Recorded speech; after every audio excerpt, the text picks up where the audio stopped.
এই রান্নাটা হয়ে গেলেই সবাইকে ডেকে খেতে বসিয়ে দেবা বৌমা। আচ্ছা মা, ঠিক আছে। মা, ও মা,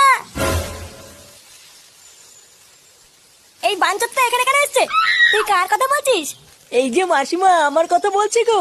আপনার ছেলেটা না খুব দুষ্টু, একটু ইয়ার কিউ বোঝে না বাবা গো বাবা। হ্যাঁ গো, তুমি আমার ভাইকে গালাগালি দিলে। বাড়াতে গালাগালি দেবো না তো কি দেবো? ও বলছো তার বাল, বাড়া আমাকে ঘরে একা পেয়ে আমার প্যান্টের ভিতরে হাত ঢুকে দিয়েছে। মা গো মা, জামাই বাবু তুমি অত রেগে যাচ্ছ কেন? আমি তো তোমার শুধু একটু সাইজটা দেখছিলাম গো। সাইজ ছিল হোম তার বাল, বাড়ি গিয়ে বাবার সাইজ দেখবি যা। কি সব উল্টো পাল্টা কথা বলছিস তুই? যা বলেছি ঠিকই বলেছি। লেওরা আজকে প্যান্টের ভিতরে হাত ঢুকে দিচ্ছে, কালকে তো বলবে হালকা করে পুঙাও মেরে দাও। এই কি হয়েছে রে? এত চেঁচামেচি কিসের? দেখুন না মেশামশাই, মা গো মা, আপনার ছেলে একটু ইয়ার কিউ বোঝে না। ওটাই আর কি ছিল বাঞ্চদ? দেখেছেন তো কিভাবে বলছে।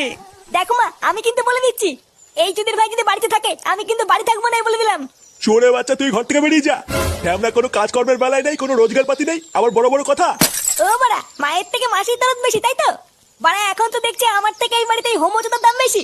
লেওনা যেদিন এই হোমোচোদারা তোমার ধুতির ভিতরে হাত ঢুকিয়ে নেয়ানারি করবে সেদিন বুঝবা বালের এই বাড়িতে আমার কোনো দামই নেই।